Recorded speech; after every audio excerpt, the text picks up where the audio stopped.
All right, and we're back with another episode of the Lakers Fast Break podcast. It's Gerald Glassford coming right back at you here from Lakers Fast Break, Pop Culture Cosmos, Game Source, and Inside Sports Fantasy Football. We truly appreciate you listening to all of our great programs, and if you can, please give us that 5-star review on Apple Podcasts, or if you can like, subscribe, follow, anything you can do to support our show if you truly enjoy it, and if you got some basketball fans out there in your life that you really want to get them connected on a good show, hopefully you'll recommend ours because we truly appreciate any help you can provide this show. In fact, we cannot thank you enough once again for listening. We hope everyone's safe out there. I hope everyone's healthy and hope your families are too as we're enjoying what's the finality of this rest of this Memorial Day weekend. Also want to go ahead and honor our veterans who have sacrificed so much for our country and so much for everything out there as far as our way of life. So we truly want to appreciate them as far as for everything they do on this Memorial Day weekend as well, and those who have given their life for our way of life. Well, my friend is here. He's back once again. I know him as Tom Wong, but you know him as the man behind LakerHolics.net. Be part of the conversation today at LakerHolics.net, where they basically talk Lakers, a lot of NBA, and so much more. It is LakerHolics.net. Be part of the conversation today right there. And, of course, the guy who heads it all is my good friend, LakerTom. And, LakerTom, glad to have you back on this weekend, on this Memorial Day weekend. Happy Memorial Day weekend, Gerald.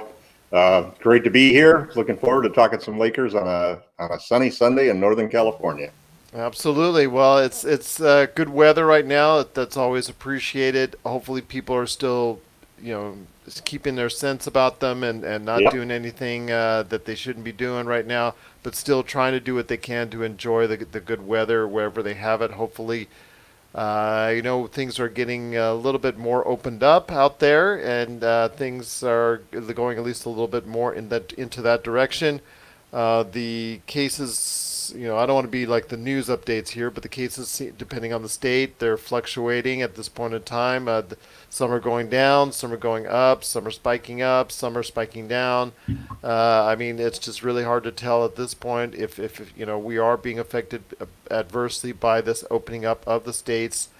But be that as it may, there are several governors around the country that are opening up to sports facilities. I believe New Jersey and New York are the latest to go ahead and add into that. So the Knicks, the Nets, they're looking into going ahead and opening up their practice facilities, as we already seen with the Lakers and so many other teams that are out there.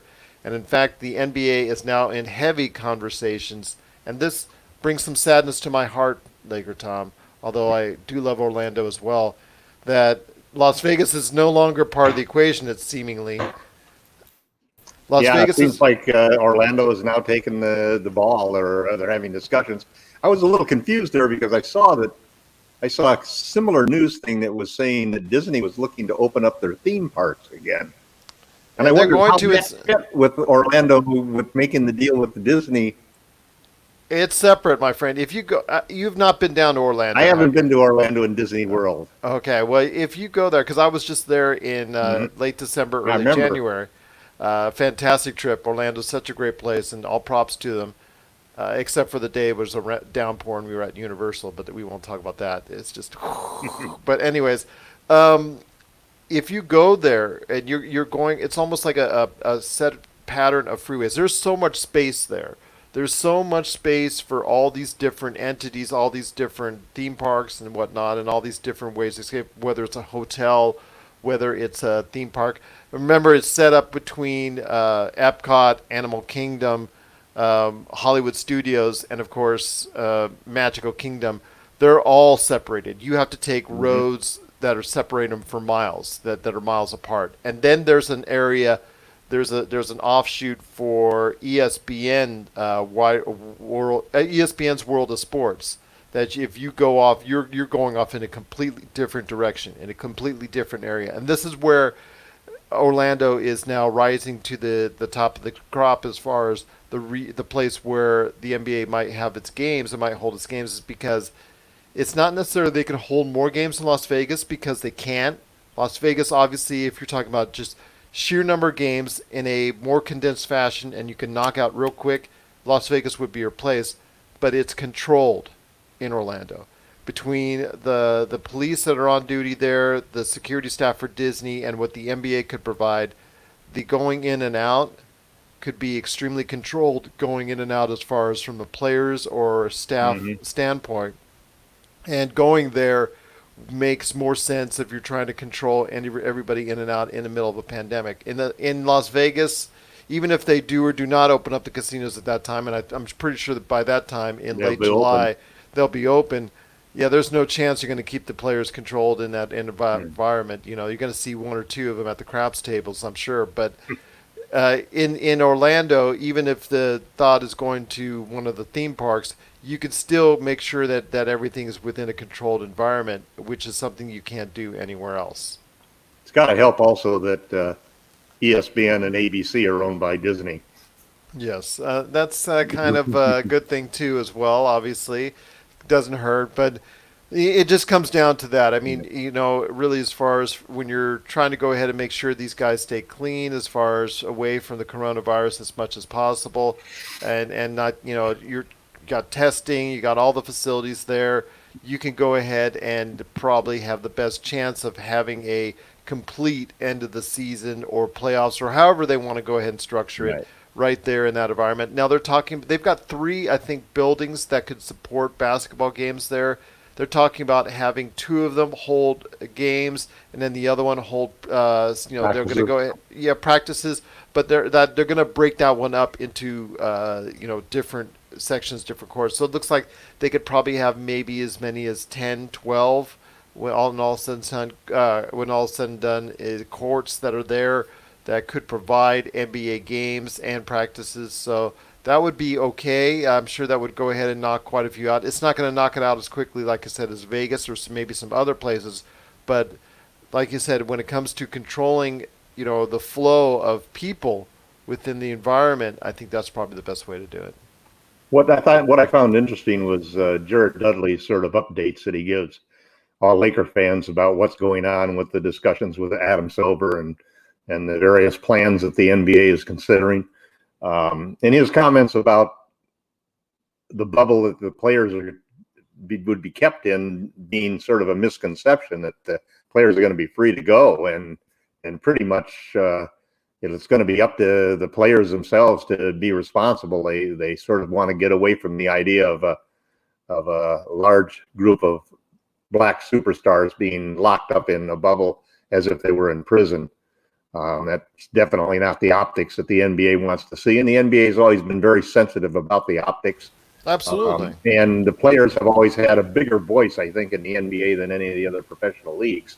But he's also got to be cognizant of the fact that if it isn't in a somewhat controlled environment, then there is a much, higher likelihood of him or somebody else contracting the virus or a group of people contracting the virus. And for a team like the Lakers, which has so much riding on the line, that could be the difference between winning a championship and not. Well, also, too, you think about all of the touching and hugging and high-fiving and everything that the Lakers bench does, and you get all those players involved. I mean, I understand that Silver's looking at the situation like, well, if you got a couple of guys sick and injured, it's no different than you got a couple of guys injured in the NBA Finals like we did last year when Klay Thompson and Kevin Durant got injured. But the whole idea that the only thing that's going to happen is those players are not going to be able to play. And it doesn't sound like they're at all considering the second step of any time that you have an exposure there, which is players being sent into isolation. It appears that the rest of the team is just going to go ahead and play forward. As long as you test positive, you can go on the court. Yeah. That I find to be an interesting situation. Maybe it's because I'm still living in today's coronavirus environment, and maybe by the time, I think we're talking now late July rather than late June for them to start. So that's another whole month away. And, hopefully there's a seasonality to the virus that will give us a little bit more of a break then. Things will be more under control. Although Florida is not exactly the area that's most under control in the country. So you have to worry a little bit about that. And I find that to be an interesting solution to the situation because apparently they do not want to isolate players and they do not want to have the same reaction they did when players first tested positive, where they actually shut everything down immediately and basically were doing.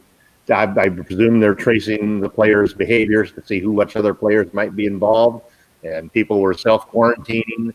So apparently, they've now decided that we're just going to go ahead, and if you don't test positive, you don't play. I know Dudley made a point that they were probably going to wrap AD and LeBron in bubble wrap for the entire playoffs. Put them in hazmat suits when they're on the sidelines. Yeah, really. But boy, it puts a big responsibility, a lot of peer pressure and team pressure on anybody who's going to go out and go out and have a couple of drinks or go to a nightclub or something like that. Yeah, I mean, it's just simply there's got to be some type of measures taken for people who want to violate this because it's costing the other players money and it's costing the other players substantial amount of money and the league money. I mean, it's a lose-lose situation if somebody like a Giannis or a LeBron goes out and becomes very negligent in going ahead and how they handle their affairs and contracts the coronavirus and gets themselves or their teammates sick. I mean, we don't want another situation that we already saw with Rudy Gobert play itself over again. Well, I think everybody learned a big lesson from Gobert that this is not a game and it's a serious situation. And I think by the time we get to July, hopefully, all of the players are going to recognize that if you're serious about winning a championship, just as you want to stay in shape and you want to keep your mind on the game and not go out and get sidetracked by other things, you got to stay focused. And staying focused means, in this particular situation, staying safe and healthy. Exactly. So we got that to look at, possible 8 to 10 week scenario, but when games might be played. I mean, we're going to hear more about it in the days and weeks to come. But if they're shooting for a late July return to the NBA, that's, like I said, about 8 to 10 weeks away, and that would get me or anybody else, you or anybody else, Lakerholics.net or any Lakers fans out there, really excited. NBA fans, period, as a whole, excited about a season coming up. And it's definitely going to push the start of next season to Christmas Day for sure. Yeah, and you can see that already. I mean, it's part of the evolution of it.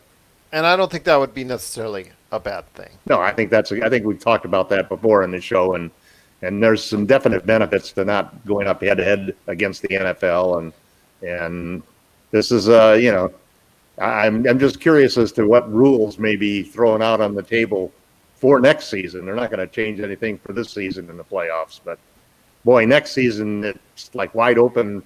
It's wide open country now for you. The various things that are being talked about in the NFL's got some crazy ideas, I still think they could go ahead to do the play-in thing. The play-in thing this year they could do for the playoffs. They seriously could think about doing that to try and spice things up, which is something they might want to do to get people more invested.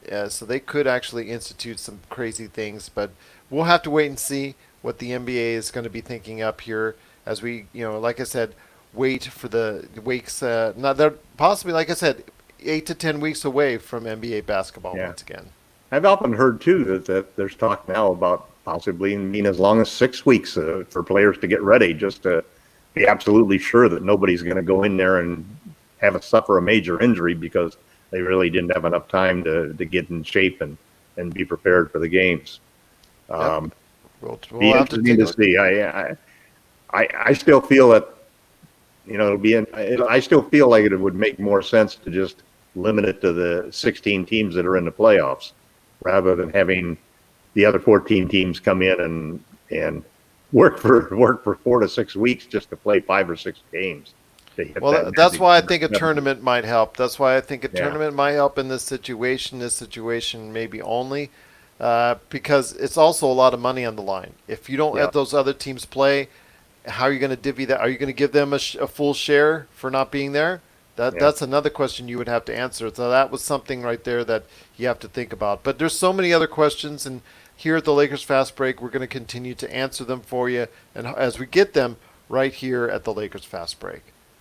But my friend, there's more to talk about with the unfortunate passing of Jerry Sloan at the age of 78, and it's just so sad to see him gone way too soon. Such a great mind in the game of basketball. Was there as the coach for the against the Lakers on many a time where he was the thorn in their side with Stockton and Malone, and then later on with some great teams that he had as well in the playoffs. Could never quite get over the hump on a championship team, but they came close. They had some good teams. Your thoughts on Jerry Sloan? Jerry Sloan was kind of the player that I always really appreciated, the kind of guy you'd want to have in the backcourt with you when you went out on the court. He's a guy who gave 110%, real old school type player. I mean, I never saw anybody, maybe other than Stockton, who would grab jerseys and do anything he could on defense to stop you. So he was a terrific, I thought, a terrific player, and always was known for his defensive attitude and approach, even in his coaching days. I was always very disappointed that he had that run-in at the end of his coaching career and basically sort of faded out into the sunset because of the dispute with Darren Williams. Always liked Darren Williams, but I lost a lot of respect for him in that situation. And it's tough for an old school player like Jerry Sloan, and who's coaching a bunch of guys who are making 5-10 times what he's making as a coach, to really, not have guys just say, yeah, coach, and go out there and do exactly what he did during his career, which is do everything for the team. And so it's kind of disappointing. I'm sure that Jerry would have preferred going out in a different set, but at the end, he made a decision that that was it for him. He wasn't going to do it anymore. And we talked before the show about coach killers. Yeah. And Deron Williams was one. Even after that, I mean, he didn't have much more success in Utah, and then he got traded to Brooklyn, if I'm not mistaken. Yep. And then his career just plummeted from there. So I don't want to say karma or anything like that, but it seemed like, for what happened, his career and Chris Paul's were at a parallel level because they were both drafted around the same time, around the same place, and their careers were always thought of in the same fashion. And then, right, like I said, right after what happened with Jerry Sloan, his career slid big time, and Chris Paul, well, you see where he is today. Right. There's a point in time where Phil Jackson was able to sort of stop the slide of players dominating the league, and by getting Michael Jordan and Kobe Bryant to buy into playing more of a team game and not to being able to go off on themselves. Because I think there had been a trend up to that point where coaches like Sloan and so forth had been, the era of the superstar had really changed everything. I mean, starting from Magic Johnson and his decisions to go after Paul Westhood and get him removed. LeBron James definitely has been a coach killer in several situations. And so that whole trend, I thought, was Phil Jackson was very important in sort of resurrecting the whole idea that a coach can have an impact, and also resurrecting or setting up on the stage that how you manage your superstars now is one of the key ingredients in coaching. That Jerry Sloan was never one of the principles in Jerry Sloan's coaching book, to work with your superstars and make sure that you got them involved in everything. I think Frank Vogel, for example, has shown just how important that is, in a relationship. I was one of the people and doubters when LeBron was first being talked about coming to the Lakers, because I pretty much categorized him as a coach and GM killer. And part of that obviously is my bias for Kobe Bryant. And there was always the Kobe versus LeBron arguments going on between Lakers and Laker fans and anybody else. But Vogel's done a terrific job of really involving these superstars as part of the entire decision-making process and the chemistry setting process, the whole idea of what we're going after, getting everybody on the same page. And if you don't have your superstar on the same page, as Coach Sloan found out, it doesn't work in today's basketball game. It doesn't work in today's professional athletes. I mean, the NFL's still a little bit of the other way around, where the coach is still the king. But in the NBA, there's no doubt the player is king at this point in time. Well, we are going to miss him and everything he brought to the table. I mean, we talked earlier about coach killers, especially the Paul Westhead one. It kind of sticks for me. I love Magic to death, but it just was so sad that Paul Westhead couldn't get that title because, as you know, they won the very next year, and it was a shame to see that happen because he had such a great offensive mind. Obviously, they weren't playing the same style of basketball. It was Paul's forte. Yeah. I mean, that's what had to really hurt him inside, to see them play the up-tempo game, the analytics game, if you will, for which he was a huge proponent. Well, they weren't very much a three-point shooting team, though. Three-point shooting hadn't come in vogue yet. It wasn't until layups were, though. Layups were, and then his Loyola Marymount teams, which instituted the threes, really just brought them as far as, not instituted, mind you, but really just got them into fashion. Just they were favorite teams of mine back then. They were surprising teams left and right. They would score big numbers, and unfortunately, he was never able to transfer that into an NBA fashion. I think he did win a WNBA championship, if I'm not mistaken. But yeah, he was never really given the ultimate opportunity to go ahead with a quality team and run that kind of crazy offense that we now see a lot these days. Run and gun, three-pointers. This is a day and age where his style of offense could have really worked. Yeah. It's kind of funny. There's a whole cadre of coaches that are fabulous coaches that you just sort of shake your head as to why they didn't make it in the NBA, Yeah. Westhead was definitely one. The Celtics with Rick Pitino, it just the whole style that Pitino played, and even Bogle gives Pitino credit as the guy who inspired almost all of his coaching philosophies.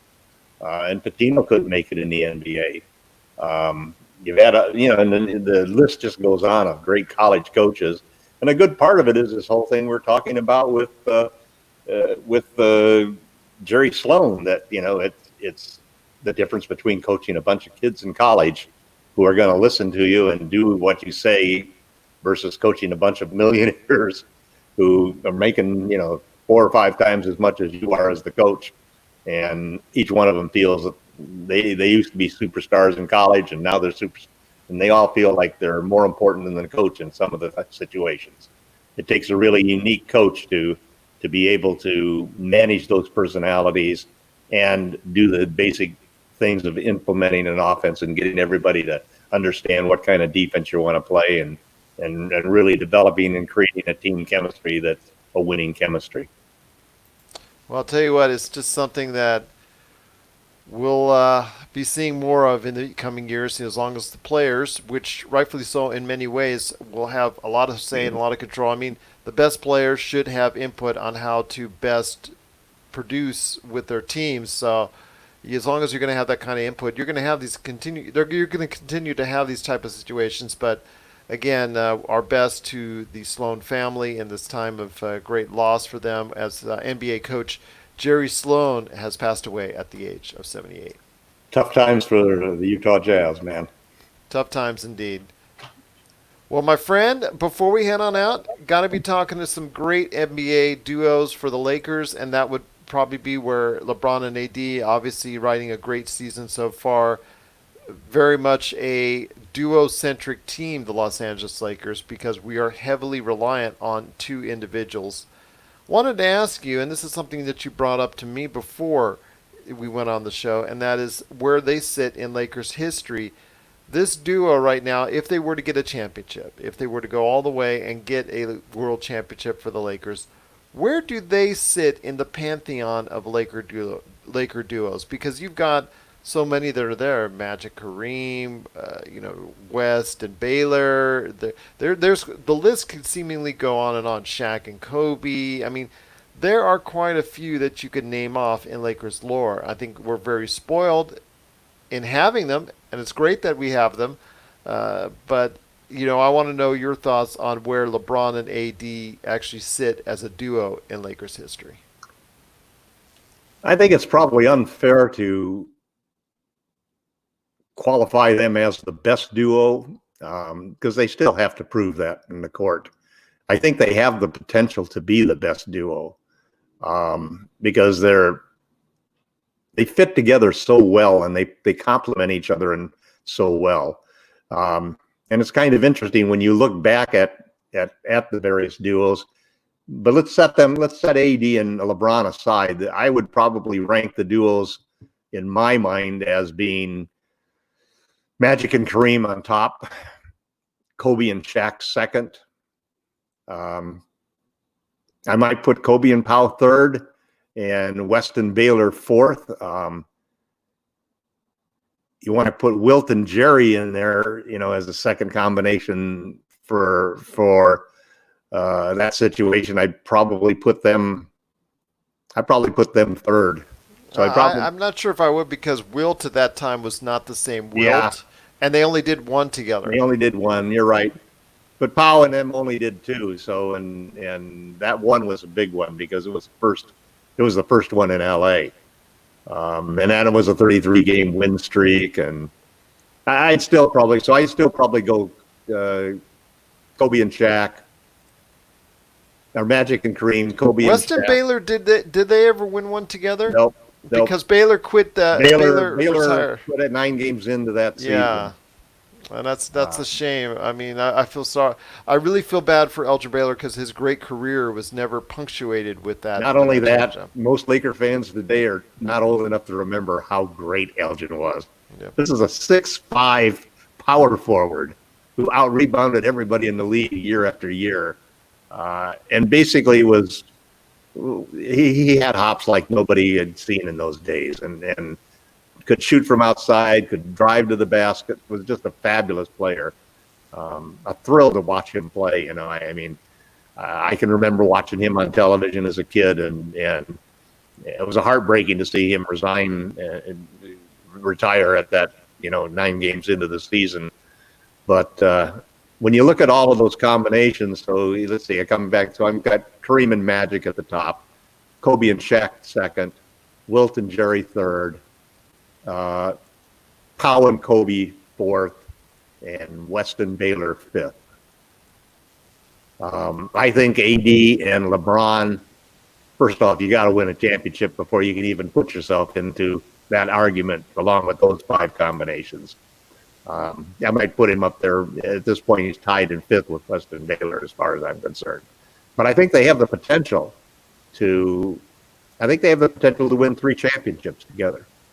And I think that's one of the things that I think is kind of crucial to LeBron's legacy. I'm working on an article now that for Lakerholics.net and for Medium that is basically, I think the title of it is something like the key to the legacies of LeBron James, Anthony Davis, and the Los Angeles Lakers is this year's championship, because they need to get that. There's every great team and every great player has moments in time, turning points in their history that's going to determine their legacies and their careers. And I think the Lakers this season is one of those turning points. It's important for LeBron because he needs to win championships if he wants to be considered a GOAT at some point in time. And this is an opportunity that is ripe for him to take advantage of. And I think if we'd not had the coronavirus pandemic, I think he would have taken advantage of it, and we'd be where right now we'd probably be in the semifinals maybe, or the conference finals, getting ready for, to go into the NBA finals. So I think for LeBron, it's critical, because if he wins one this year, he'll be favored next year. And then there's a good chance he could pick up a third. And that would give him 6, which would tie him with Jordan. It'd give him 3, which would which would mean that he had more championships as a Laker than any team in the league, compared to the two in Miami and the one in Cleveland. And then AD, I think, has a chance to, I've been doing this series in Lakerholics.net of who's going to be the premier player of the 2020 decade. And to get a kickoff on and becoming that player, AD needs to win. And if he can win one this year, and that'll put him in line for maybe being able to win 2 or 3 before LeBron leaves, and then he takes over as the face of the Lakers franchise, he could become the player, especially because if he wins those championships with LeBron, that means Kawhi didn't win them. That means Giannis didn't win them. And so all of a sudden, that really changes everything. And for the Lakers, I mean, this championship we're looking at, it could be the 17th NBA championship for the franchise. That's the most in any history of any team, and would tie the Celtics and put the Lakers in a perfect place to maybe win their 18th and 19th championships and eliminate the Celtics as the team that's won the most NBA championships.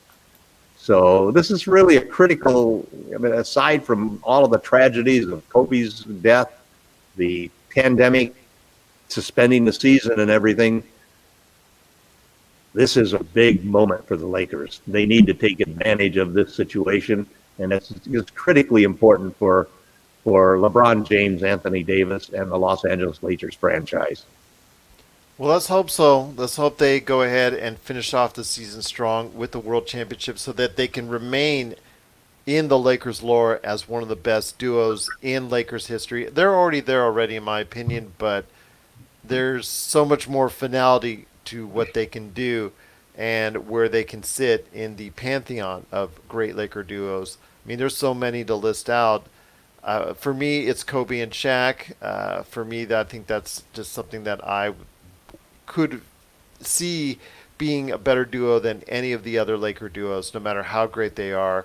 Magic and Kareem, they weren't together long enough, I don't think, especially with Kareem being on the tail end, because Kareem with the Lakers, he was on the tail end of his career. So you don't get prime Kareem at that point in time. You still had prime Kobe and prime Shaq. That to me is probably singles it out as far as the best duo overall. And you could say prime Jerry West and prime Elgin Baylor, but they never ended up winning a title together, right, which is truly disheartening to me. I think they were such an outstanding duo. And ran against some other prime guys in green. Yeah, exactly. 4 beats 2 every single time. Yep. So I would just say this. I think for me, the best Laker duo in history that sits right now is Shaq and Kobe. Although if LeBron and AD win 2 or 3, you never know. You never know. Well, one thing I would say about Shaq and Kobe is unrealized I mean, had they not had the conflict that they had, and had they been able to stay together and be focused, then I don't have a doubt that they would rank today as the greatest duo in the history of the game of basketball. Better than Michael and Scotty, for sure. I mean, they could have won 7 or 8 championships had they stuck together. That's just one of the travesties of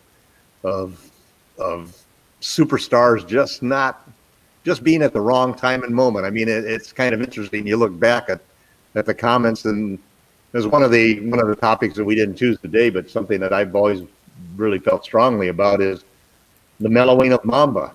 How Kobe and Shaq became much closer as they got along in the years, and they both then appreciated and both understood that they really missed a great opportunity to even enhance their own legacies as well as the Lakers. And even just the way that Kobe is dealt with Dwight Howard, and congratulating Dwight and recommending Jeannie to give Dwight a chance and so forth. Even after the bad karma that they had together in that terrible season, that everybody ended up getting injured, and we thought we had another championship, and it disappeared in dissent and injuries. So it's, Kobe and Shaq that, potentially could have been the greatest duo in the history of the NBA. And it's a shame In those 3 years, they were unbeatable. I mean, they went through one playoff where they only lost one game, and it was an overtime game. Where they just got beat in overtime. 16-1. That record hasn't been matched by anybody yet. Woulda, coulda, shoulda. Shoulda. That's right. Well, what are you going to do? Well, my friend, it's been great talking to you on today's show. I know a lot of things are going on with Lakerholics.net, so before we head on out, could you please enlighten everyone on what's going on at Lakerholics.net with all the great stuff there, including your dream off-season lineup being made that you showed off right there at Lakerholics.net. Well, it's kind of interesting. I haven't put all of these pieces together in one particular article, but Jonathan Kiernan published an article where he was giving a blueprint for the off season, and his blueprint for the off season for the perfect off season for the Lakers was exactly everything that I would want to have in a dream off season. And so it started with the first step being AD signing a long-term contract. I actually don't think AD is going to sign a long-term contract because I think the long-term contract will come when he's got 10 years and he can get a supermax deal. But I think AD is definitely staying with the Lakers. He did not push his way out of New Orleans and sign with Clutch Sports in order to just play for the Lakers for a year. He's developed a great rapport with LeBron. Loves the city, is starting to get the recognition of what a great player he was that he wouldn't get in a small market in New Orleans. And so that's the first step. So all of a sudden you've got LeBron James and now you've got Anthony Davis. After those two, then the next step in Kiernan's perfect off season would be signing Boogie to a contract similar to last year. And obviously depended upon DeMarcus Cousins recovering fully and being able to be, let's say, at least 80% of the player he was before the injuries took him down the last couple of years. I've always felt strongly that the Lakers were investing in Boogie for to be their third superstar on this team. And he's the perfect player. AD loves to play with him. AD wouldn't have to play any minutes at the five if we had Boogie. In fact, if we had Boogie, Dwight, and JaVale, we would have the strongest center position rotation of anybody in the league. AD would never have to bang down low, and Boogie would basically give him the stretch five that could open him up for open up lanes in the drives for LeBron and AD that they don't get, and it would really be a terrific help against those teams that play the drop coverage, and like the Bucks and the Clippers, who always want to force teams to force LeBron and AD to drive into a very crowded, clogged up center. The next move then after that would be signing, using our non-taxpayer MLE of $9 million to sign Goran Dragic as point guard. Dragic has lost his starting point guard job in Miami as a free agent, unrestricted, and has never won a championship, and this would be a perfect opportunity for him. Give him $10 million or $9 million, sign a 1 or 2 year contract, and he would take over as a starting point guard. And then finally, you do the last step of the thing, which is probably the hardest of all of the 4 moves that you would have to make.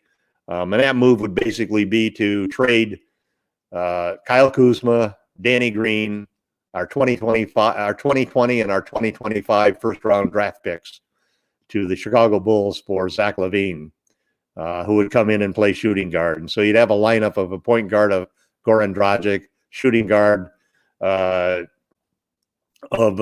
Zach LaVine, small forward Lebron James, power forward Anthony Davis, and center DeMarcus Cousins. That it would be my perfect off season for the Lakers. A definitely dream off season. Well, we'll have to wait and see. There's a lot of ifs there.